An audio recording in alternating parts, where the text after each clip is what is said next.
The mop bucket wheels squeaked against the polished marble floor as James pushed it down the hallway of Riverside Academy. It was nearly 9 in the evening, and the school was quiet except for the hum of the heating system. This was his favorite time to work. No students rushing past, no teachers giving him that look that said he was invisible, just him, his cleaning cart, and the peaceful silence of an empty building. James had been working as a night janitor here for almost 2 years now. The pay wasn't great, but the schedule worked perfectly for him. He could drop his son off at school in the morning, spend the afternoon helping with homework, make dinner, and then head to work once his boy was asleep at his grandmother's house. Being a single dad meant making sacrifices, and this was one he was willing to make. He'd once been a music teacher at a small church, back when his wife was still alive. But after the accident, everything changed. The grief was too heavy, the memories too painful. He needed something simple, something that didn't require him to smile and pretend everything was okay. Cleaning floors and emptying trash cans didn't ask questions. It didn't judge. Tonight he was working on the 3rd floor where all the music and art rooms were located. He'd saved these rooms for last because honestly he enjoyed them. The art room always smelled like paint and creativity. The music room, well, that one was harder. Every time he walked in and saw the grand piano sitting there in the corner, he felt a tug in his chest. He hadn't played in 2 years, hadn't even touched a piano key. As he approached the music room door, he heard something that made him stop. Crying. Soft, quiet crying that sounded like someone trying very hard not to be heard. James hesitated. His job was to clean, not to get involved in student problems. But the sound was so sad, so lonely that he couldn't just walk away. He pushed the door open slowly and called out, "Hello? Is someone in here?" The crying stopped immediately. James stepped inside and looked around the dimly lit room. At first he didn't see anyone. Then he noticed a small figure sitting on the floor behind the grand piano, arms wrapped around her knees. "Hey there," James said softly, setting his mop aside. "You okay?" The girl looked up and James noticed her eyes didn't quite focus on him. She was maybe 10 years old, wearing an expensive-looking school uniform, and she had been crying hard enough that her face was red and blotchy. "I'm not supposed to be here," she said quietly. "My driver is coming to pick me up soon." James grabbed a small trash can and turned it upside down, sitting on it a few feet away from her. Not too close, not threatening. "Just present, that's all right. I won't tell anyone. But are you hurt or anything? Do you need me to call someone?" The girl shook her head. "No, I'm fine, just stupid." "I doubt that very much," James said. "You go to this fancy school? I'm guessing you're pretty smart." "Not at piano," she said bitterly. "I'm terrible at it. Mrs. Patterson quit today. She said there's no point teaching someone who can't even read the music." James felt his jaw tighten. What kind of teacher says something like that to a kid? "Can I ask your name?" He said, "Lily. Lily Chen, as in Chen Technologies." James knew that name. Everyone in the city did. The CEO had donated an entire wing to this school. "Well, Lily, I'm James. I'm the janitor here." He paused, then added, "I used to teach piano, actually. Long time ago." Lily's head tilted slightly. Really? And I'm guessing Mrs. Patterson said that because you can't see the sheet music, right?" Lily's eyes widened a bit. "How did you know I couldn't see?" "Just a guess. But here's the thing, Lily. Some of the best piano players in the world can't read sheet music. They play by ear. They feel the music instead of reading it." "But how?" Lily's voice had a hint of hope in it now. "Everyone else in my class reads the notes. I'm the only one who can't." James stood up and walked over to the piano bench. He sat down and stared at the keys for a long moment. His fingers hovered over them but didn't touch. "It had been so long, can I show you something?" he asked. Lily nodded and carefully made her way over to the piano, her hand trailing along the wall until she reached it. She sat down next to him on the bench. James took a deep breath and pressed one key. Middle C. The note rang out pure and clear in the quiet room. "This is C," he said. "Put your finger here." Lily reached out and he guided her hand to the key. She pressed it and a small smile appeared on her face. "Now, if I told you to go up 3 white keys from there, could you do it?" Lily counted carefully with her fingers and pressed E. "Perfect," James said. "Now go back to C and go down 2 white keys." She found A. "You just played 3 notes of a song." "You know what song?" Lily shook her head. "How about I play it?" and you tell me if you recognize it." James let his fingers move across the keys, playing the simple melody of Twinkle, Twinkle, Little Star. He hadn't played in 2 years, but his hands remembered. "They always would, I know that one," Lily said, her face lighting up. "Can you teach me?" "Sure can. It's easy. Just follow along with me." For the next 20 minutes, James guided Lily's hands across the keys, teaching her the simple melody. She made mistakes, hit wrong notes, got frustrated, but she also laughed. She also kept trying, and by the end she could play the whole thing slowly but correctly. "That was amazing," she said, bouncing a little on the bench. "I actually played a song." "You did, and you did it without reading a single note of sheet music." Lily's smile faded a bit. "My mom is going to be so disappointed. She paid so much money for Mrs. Patterson." "Well, Mrs. Patterson isn't here anymore. Maybe you just need a different kind of teacher. Would you?" Lily hesitated. "Would you teach me? I mean, I know you're busy with your job and everything, but maybe just sometimes?" James felt that tug in his chest again. He looked at this little girl who just wanted someone to believe she could do something everyone else said was impossible. He thought about his own son at home, who sometimes felt different because he didn't have a mom like the other kids. He thought about how it felt when someone finally saw you as more than your limitations. "Tell you what," James said. "I work here Tuesday and Thursday nights. If you want to meet me here around 8:30, after I start my shift, I can teach you for a little while. But you have to promise me something." "What?" "You keep up with all your other schoolwork. And if your mom asks about it, you tell her the truth. I don't want to get in trouble for doing something behind anyone's back. I promise," Lily said. "Thank you so much, Mr. James." "Just James is fine." A car horn honked outside and Lily jumped up. "That's my driver. I have to go. But I'll see you Tuesday?" "Tuesday," James confirmed. Lily carefully made her way to the door, then stopped and turned back. "James, thank you for not walking away when you heard me crying." Before he could respond, she was gone, her footsteps echoing down the hallway. James sat at the piano for a few more minutes, staring at the keys. Then he played the opening notes of Twinkle, Twinkle, Little Star one more time. Maybe, he thought, helping this kid learn to play would help him remember why he loved music in the first place. He had no idea that down the hall, in a corner office, someone had been working late, someone who had heard every word through the open door, someone who was now sitting very still, thinking about what kind of mother pays for expensive piano teachers, but never once asked her daughter if she actually enjoyed playing. Tuesday came faster than James expected. All day at home with his son, he kept thinking about whether Lily would actually show up. Maybe her mom said no. Maybe she forgot. Maybe Mrs. Patterson had been right, and he was just giving the kid false hope. But at 8:30 on the dot, as James was emptying trash cans on the 3rd floor, he heard footsteps coming down the hallway. Fast, excited footsteps. "James, I'm here," Lily called out, slightly out of breath. He poked his head out of the art room and saw her standing there with a huge smile on her face, her white cane folded in her hand. "Hey there. You ready to learn some more?" "So ready. I've been thinking about it all week. Can we learn something harder than Twinkle, Twinkle?" James chuckled. "Let's see how much you remember first."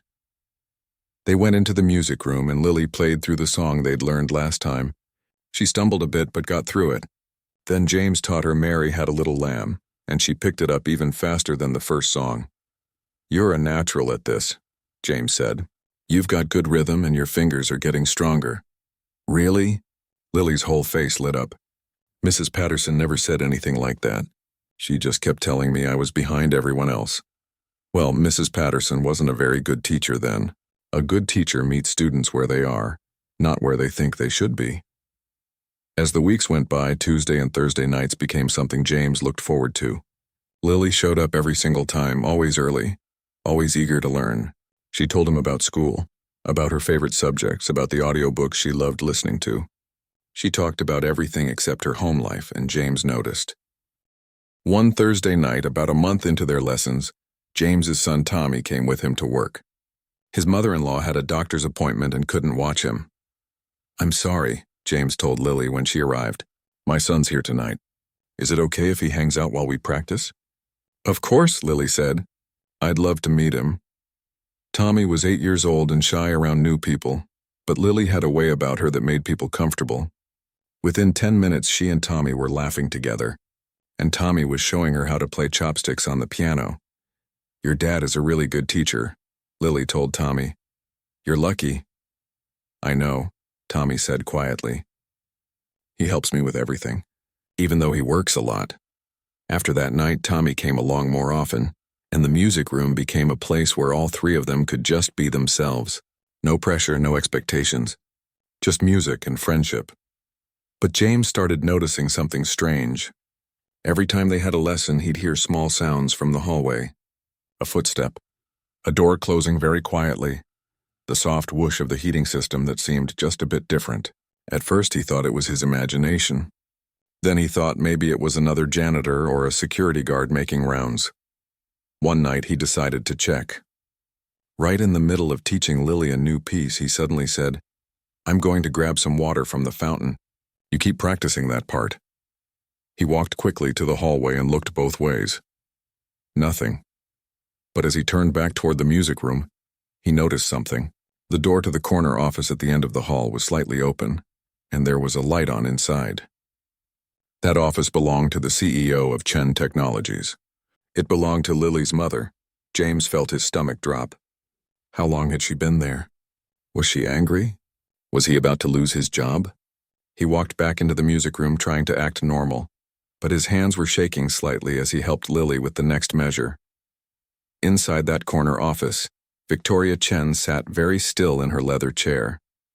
She'd been arriving at the school earlier on Tuesday and Thursday nights for the past 3 weeks, always positioning herself where she could hear but not be seen.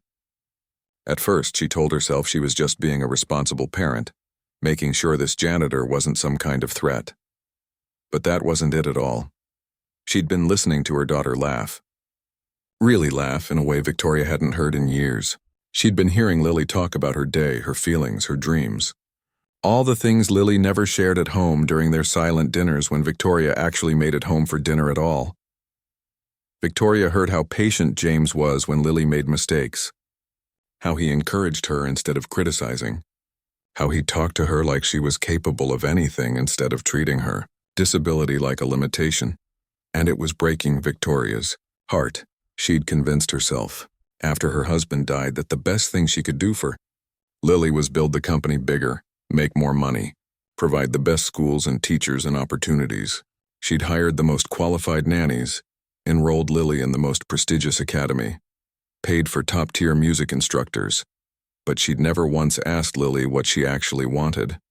She'd never sat with her and just listened. She'd been so busy building an empire that she'd forgotten to build a relationship with her own daughter. Tonight she heard Lily telling James about a book she'd listened to. Some adventure story about a girl who climbed mountains even though everyone said she couldn't. "That's kind of like you and piano," James said. "Everyone said you couldn't do it, but here you are." "I guess," Lily said softly. "But sometimes I wonder if my mom even cares that I'm learning. She never asks about it." Victoria felt like she'd been punched in the chest. "I bet she cares more than you think," James said. "Sometimes parents show love in ways that are hard to see.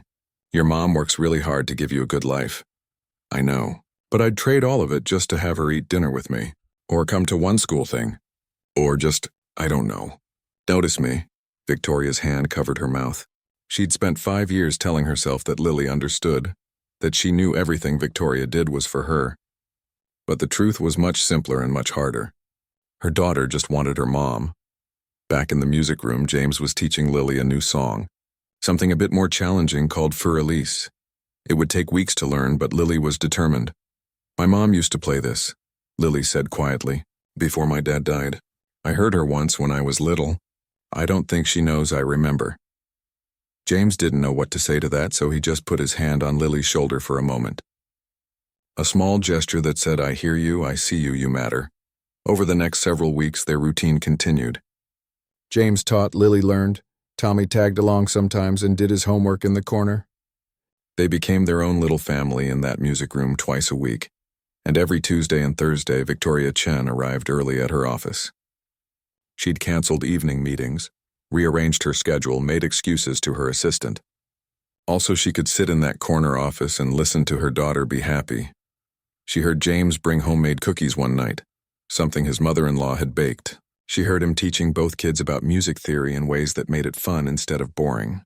She heard him talk about his late wife sometimes gently and with love, showing Lily that it was okay to miss people and still move forward. Victoria started keeping a notebook, writing down things Lily said during the lessons. Her favorite songs, her fears, her hopes, all the things Victoria should have known but didn't. One Thursday night, James brought an old music book he'd found at a thrift store. It had simplified versions of classical pieces specifically arranged for people learning by ear. "I saw this and thought of you," he told Lily. Such a small thing, a $5 book from a second-hand store. But Lily hugged it like it was made of gold. Victoria looked at the expensive Steinway piano in their home that Lily never touched. She thought about the hundreds of dollars she'd spent on books and tools and tutors that Lily never asked for. And here was this man who probably made less in a month than Victoria spent on coffee, and he'd given her daughter something priceless: attention, care, time. That night, after Lily left and James continued his cleaning, Victoria sat alone in her office for a long time. She opened her laptop and did something she hadn't done in 5 years. She cleared her calendar for next Friday evening. No meetings, no calls, no excuses. She was going to go home and have dinner with her daughter. It was a start. A small one, but a start. She just hoped it wasn't too late. The announcement came on a Monday morning. James was mopping the main hallway when he overheard some teachers talking about it near the bulletin board. "The winter recital is in 6 weeks," one of them said. "Every music student is expected to participate this year. No exceptions." James felt his stomach twist. He knew exactly what this meant for Lily. Sure enough, that Tuesday night, Lily came running into the music room with a paper clutched in her hand. But instead of her usual excited energy, she seemed nervous. "James, look at this," she said, holding out the permission slip. "There's going to be a recital. Everyone in music class has to perform something." "That's great," James said, trying to sound encouraging. "You've been doing so well. You could totally play something, but..." Lily hesitated. "What if I mess up? What if everyone laughs because I can't read music like they can? And my mom, she's never come to any school thing I've ever done. Why would this be different?" James pulled over a chair and sat down in front of her. "Let me ask you something. Do you want to play in the recital?" Lily was quiet for a moment. Then she nodded. "I do, I really do. I want to show everyone that I can do it. That Mrs. Patterson was wrong about me. Then that's all that matters. We'll pick a good song and practice until you know it by heart. And as for your mom, well, we can't control what other people do. We can only do our best and hope they show up." Over the next 2 weeks, they worked on choosing the perfect piece. Lily wanted something impressive, something that would prove she belonged on that stage. They settled on Clair de Lune by Debussy. It was ambitious, maybe too ambitious, but Lily was determined. "Tell me about this song," Lily said during one practice session. "What's it supposed to feel like?" James thought for a moment. "It means light of the moon.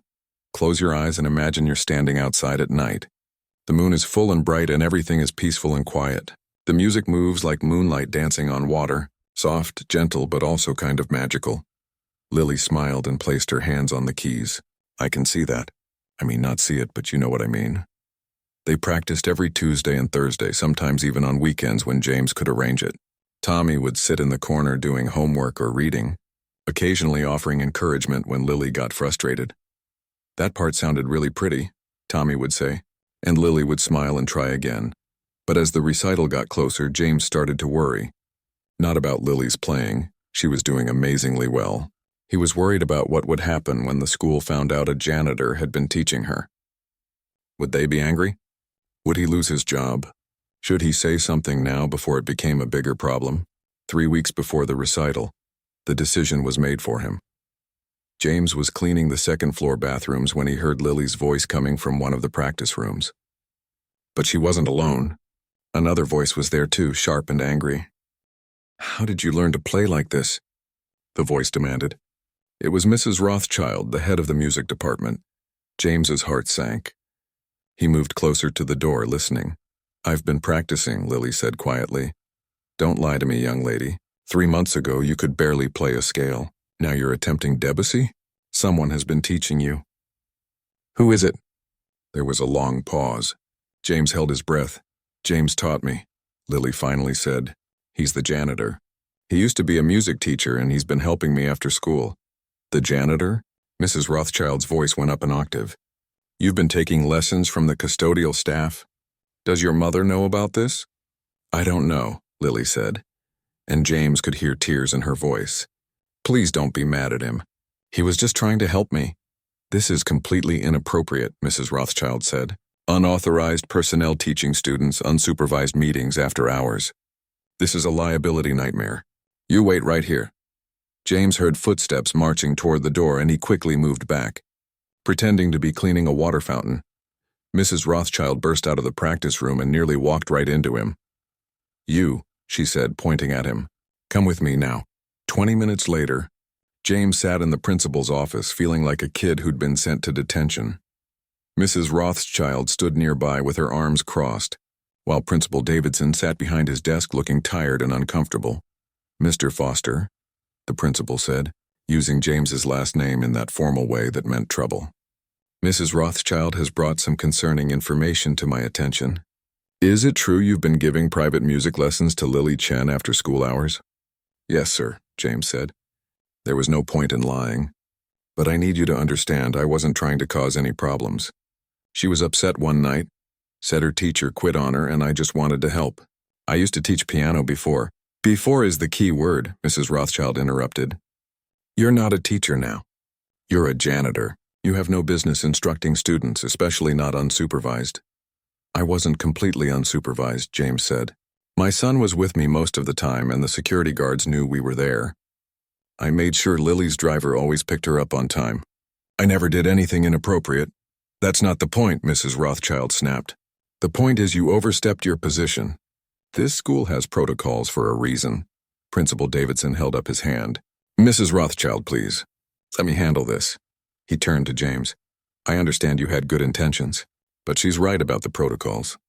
We have insurance issues, background check requirements, parent permissions. This puts the school in a difficult position. I understand, James said quietly. I'm sorry. I should have asked permission first. It won't happen again. Does this mean he's fired? Mrs. Rothschild asked, sounding almost hopeful. James felt sick. He needed this job. How would he support Tommy? That's not my decision alone to make, Principal Davidson said. Given that this involves Lily Chen, I need to speak with her mother first. Mrs. Chen is a major benefactor to this school.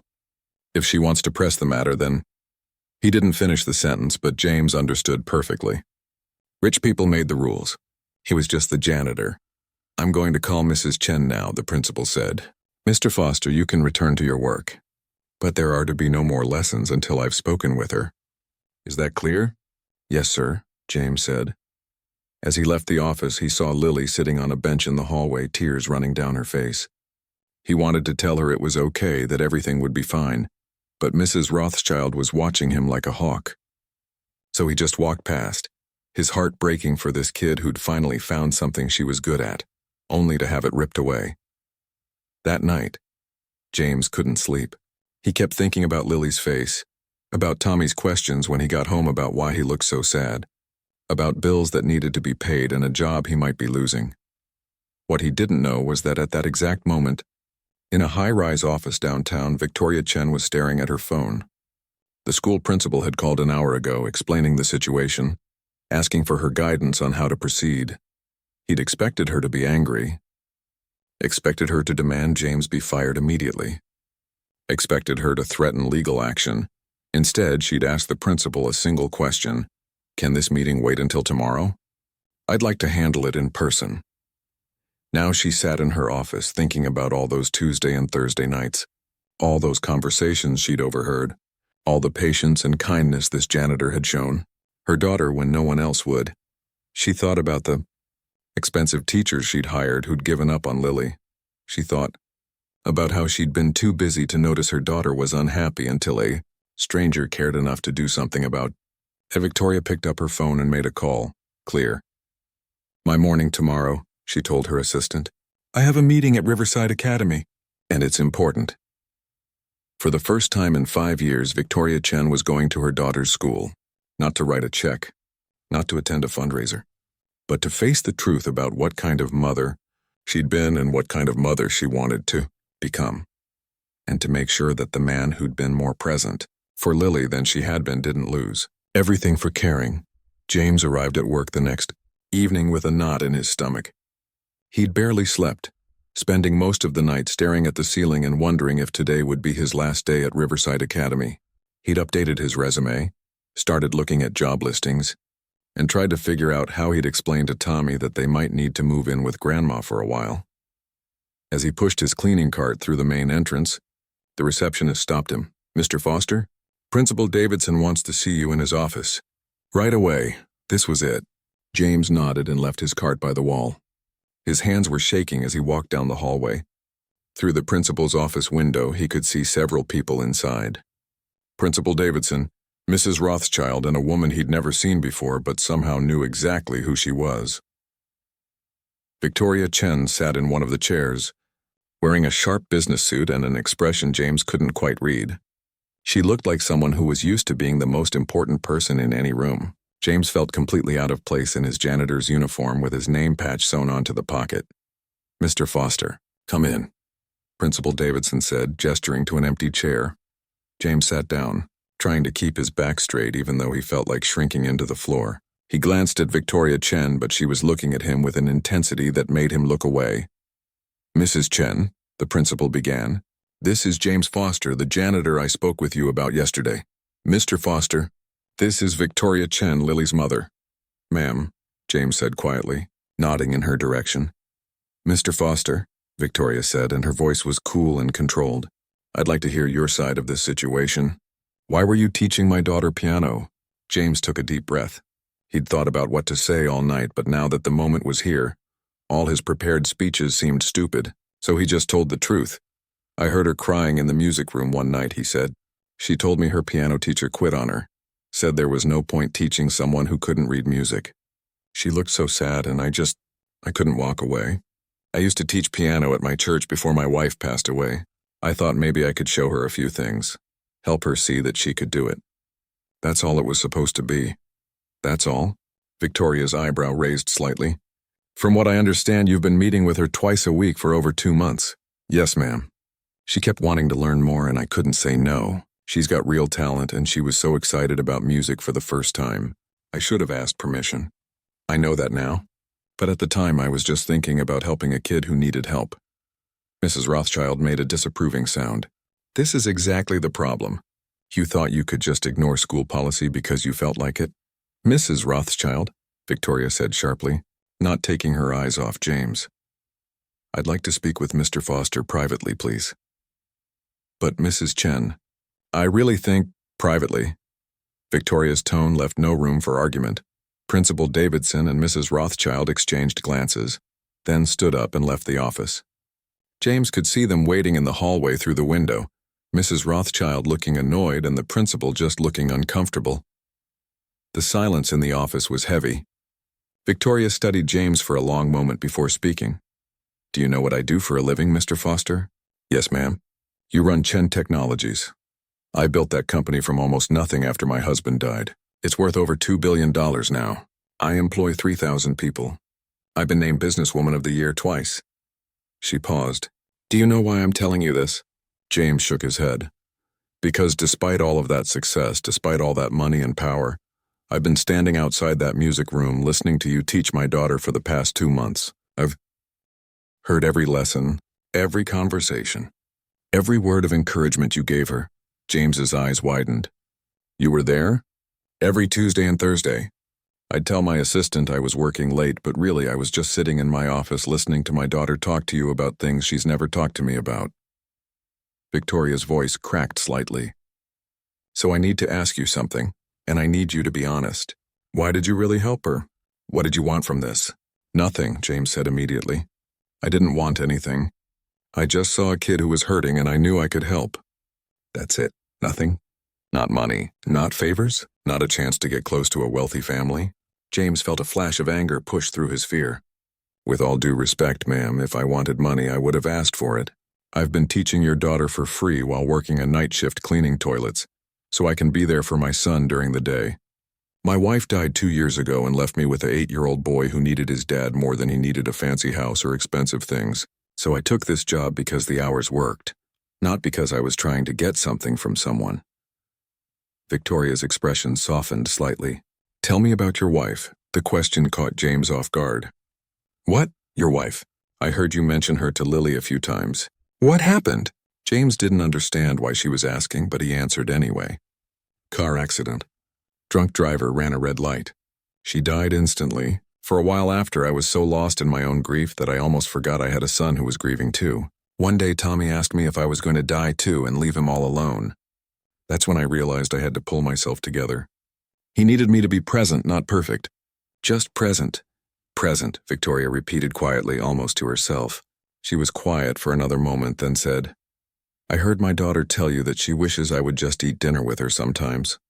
That she'd trade everything I've given her just to have me notice her. Mrs. Chen, please let me finish. Victoria's voice was shaking now. I convinced myself that the best thing I could do for Lily after her father died was to build security for her future. Make sure she'd always be taken care of financially. Have every opportunity, but what I really did was abandon her emotionally while convincing myself I was being a good mother. She stood up and walked to the window, looking out at the school grounds. Do you know what it's like to hear a stranger being more of a parent to your child than you are? To realize that a janitor making minimum wage has given your daughter more real attention and care than you have with all your money? I wasn't trying to replace you, James said softly. I was just trying to help, I know. That's what makes it worse. Victoria turned back to face him. You helped her because it was the right thing to do, not because you wanted anything in return, not because it benefited you. Just because she needed help and you could give it. She walked back to her chair and sat down. Mrs. Rothschild wants you fired. The principal is worried about liability. They both expect me to be angry that you overstepped your position. She leaned forward. But here's what I actually think. I think you did something I should have been doing all along. You showed up. You listened. You made my daughter believe in herself when everyone else, including me, was letting her down. James didn't know what to say. So here's what's going to happen, Victoria continued.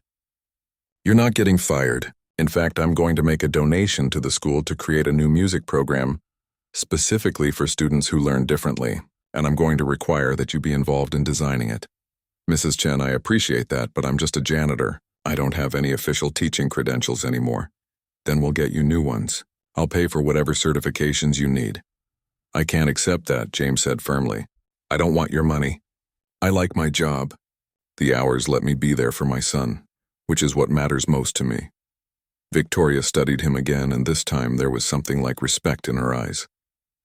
What would you accept? James thought about it. Keep coming to the school. Not for meetings or donations. Come to watch Lily practice. Come to her recital in 3 weeks. Show up for her the way she needs you to show up. That's all I want. That's all she wants, too. Victoria's eyes got shiny, but she didn't cry. Can I ask you one more thing? Yes, ma'am. The recital. Will you help her prepare for it? Will you be there when she performs? If you want me there, I'll be there. I do. Victoria stood up and extended her hand. Thank you, Mr. Foster, for seeing my daughter when I was too blind to see her myself. James shook her hand, still not quite believing this was happening. Victoria walked to the door and opened it, gesturing for the principal and Mrs. Rothschild to come back in. Both of them looked nervous. Mr. Foster will continue helping Lily prepare for the recital, Victoria announced, with my full permission and support. Is that clear? Principal Davidson nodded quickly. Of course, Mrs. Chen. Whatever you think is best. Mrs. Rothschild looked like she wanted to argue, but one look from Victoria silenced her. As James left the office and went back to his cleaning cart, he felt lighter than he had in days. But the best part came later that night when Lily showed up at the music room for their lesson. James, she called out, running toward him. My mom called me. She said we can keep having lessons. And she's coming to my recital. The joy in her voice made everything worth it. The next 3 weeks flew by in a blur of practice sessions and nervous energy. Lily worked harder than James had ever seen anyone work. She practiced at home, at school during lunch, and every Tuesday and Thursday evening with James. Her fingers got stronger, her timing got better, and slowly, Claire de Lune started to sound the way it was meant to sound. But something else was happening too, something that meant even more than the music. Victoria started showing up to the practice sessions, not to watch from her hidden office anymore, but actually in the music room. The first time she came, Lily had been so surprised she'd forgotten what note she was supposed to play next. Mom, what are you doing here? I thought I'd listen if that's okay. Victoria had said, standing awkwardly near the door like she wasn't sure she was allowed to be there. James had pulled over a chair for her, and Victoria sat down and watched her daughter play. Really watched, not just glancing up from her phone or laptop, just watching and listening. After that first night, Victoria came to every practice session. She didn't say much at first, just sat and listened. But gradually she started asking questions about the music, about how Lily was learning, about what James was teaching her. And Lily, who'd been nervous around her mother at first, slowly started opening up. One Thursday night, about a week before the recital, Lily made a mistake in the middle of the song and got frustrated. "I keep messing up that part," she said, putting her hands in her lap. "You're being too hard on yourself," James said. "You've come so far in just a few months. But what if I mess up during the recital? What if everyone laughs?" Before James could respond, Victoria spoke up. "Then they laugh, so what?" Both Lily and James turned to look at her. "I'm serious," Victoria continued. "Lily, I've spent years being terrified of what people think. Terrified of failing. Of not being perfect, of showing any weakness. You know what that got me? A lot of money and a daughter who thought I didn't care about her." Her voice softened. "I'd rather watch you make 100 mistakes while doing something you love than watch you be perfect at something that makes you miserable." Lily sat very still for a moment. Then she said quietly, "Really? Really? I'm proud of you just for trying. Whether you play perfectly or not doesn't matter to me. What matters is that you believed in yourself enough to get up on that stage." James saw tears forming in Lily's eyes, and he quietly stepped back to give them space. Victoria stood up and walked over to the piano bench, sitting down next to her daughter. "I'm sorry I haven't been there for you," Victoria said. "I'm sorry I let work become more important than you. I'm going to do better. I promise." Lily reached out and found her mother's hand, squeezing it tight. "I love you, Mom. I love you too, sweetheart. So much." James turned away, pretending to organize some sheet music so they wouldn't see him wiping his own eyes. Some moments were too precious to interrupt. Finally, the night of the winter recital arrived. The school auditorium was decorated with white lights and winter decorations. Parents filled the seats, most of them dressed like they were going to the opera. James sat in the back row wearing his nicest shirt and tie with Tommy beside him in the button-up shirt his grandmother had ironed that morning. "I'm nervous for Lily," Tommy whispered. "What if she gets scared?" "She'll be okay," James whispered back. "She's been practicing so hard." The recital started with the younger students playing simple songs. Then the middle schoolers performed, each one more polished than the last. James watched the other parents recording everything on their phones, beaming with pride. Then the principal walked onto the stage with a microphone. "For our final performance of the evening, we have a very special piece. Lily Chen will be playing Clair de Lune by Claude Debussy." The audience clapped politely as Lily walked onto the stage, her hand on the arm of a stage assistant who guided her to the piano bench. She looked so small up there, and James could see her hands trembling slightly as she positioned them over the keys. The auditorium fell completely silent, and then the doors at the back opened one more time. Every head turned as Victoria Chen walked in. She wasn't dressed in a business suit this time. She was wearing a simple dress and her hair was down, and she looked like a mom, not a CEO. She walked down the aisle and sat in the very first row, right in the middle, right where Lily would know she was there even if she couldn't see her. "Sorry I'm late," Victoria said, not bothering to whisper. "Please continue." On the stage, Lily's head turned slightly toward her mother's voice. A smile spread across her face, bigger and brighter than James had ever seen. "Hi, Mom," Lily said into the microphone, her voice small but happy. "Hi, baby. I'm right here. Play your heart out." Lily took a deep breath, positioned her hands again, and began to play. The first notes of Clair de Lune floated through the auditorium, soft and delicate. James held his breath, watching Lily's fingers move across the keys with the confidence they'd practiced for weeks. She swayed slightly with the music, feeling every note the way James had taught her. She made it through the first section perfectly. Then the second. The middle part where she always struggled came next, and James saw her hesitate for just a fraction of a second. But she pushed through, and if anyone noticed the tiny mistake, they didn't show it. As the song reached its final gentle notes, the whole auditorium seemed to be holding its breath. The moonlight James had described to her all those weeks ago was there in the music, dancing and shimmering through the air. The final note rang out and faded into silence. For a moment, nobody moved. Then Victoria stood up and she started clapping. Not the polite golf clap that rich people do at fancy events, but real enthusiastic applause. She was crying, tears streaming down her face, but she didn't care who saw. The rest of the audience jumped to their feet, joining in the standing ovation. James and Tommy were clapping so hard their hands hurt. Other students who'd performed earlier looked amazed. Mrs. Rothschild, sitting in the front row with the other teachers, was clapping too, though she didn't look entirely happy about it. Lily stood up and took a bow, her face glowing with pride and joy. Then she did something that wasn't part of the program. She stepped up to the microphone again. "I want to thank someone," she said, her voice stronger now. "James Foster taught me everything I know about piano. He believed in me when no one else did. And he showed me that just because I can't see doesn't mean I can't do amazing things. Thank you, James." Every head in the auditorium turned to look at the back row where James sat. He felt his face turning red as people started clapping again, this time for him. Tommy grabbed his arm, bouncing with excitement. "Dad, everyone's clapping for you." After the recital ended, the lobby was full of parents congratulating their kids and taking photos. James tried to slip out quietly, but Victoria found him near the exit. "Leaving without saying goodbye?" she asked. "I didn't want to interrupt your moment with Lily. You're part of that moment. Come here." She led him over to where Lily was standing, surrounded by other students and parents asking her questions about her performance. "Lily," Victoria said, gently touching her daughter's shoulder, "someone wants to congratulate you." "James." Lily turned and threw her arms around him in a huge hug. "Did you hear me? I did it. I actually did it." "You were incredible," James said, hugging her back. "I'm so proud of you. I couldn't have done it without you. You changed everything." "No," James said, pulling back and smiling at both Lily and Victoria. "You changed everything. I just showed you what was already there." Victoria put her arm around Lily's shoulders, and for the first time in years they looked like a real family. "Mr. Foster," Victoria said, "would you and Tommy like to join us for dinner?" "Nothing fancy. Just pizza or something." "Lily's choice. Can they, Mom? Please?"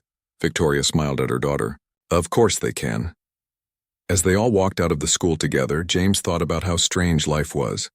3 months ago, he'd been just a janitor cleaning an empty music room. He'd heard a little girl crying and made a choice to help instead of walking away. That one choice had changed everything. Tommy grabbed James's hand as they walked. "Dad, I'm really proud of you too." "Thanks, buddy. Do you think you'll teach me piano someday, like you taught Lily?" James smiled. "I think that can be arranged."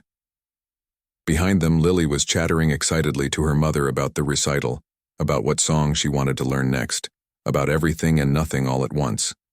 And Victoria listened to every word, really listened, like it was the most important thing in the world. Because it was. Sometimes the smallest acts of kindness create the biggest changes. Sometimes showing up is the most important thing you can do. And sometimes the person who thinks they're just a janitor turns out to be exactly the teacher someone needed. James had taught Lily to play piano. But in the process, he'd taught her mother something even more important. That love isn't about how much money you spend or how successful you are. It's about being present. It's about showing up. It's about letting the people you love know that they matter. And that's a lesson worth more than any amount of money in the world.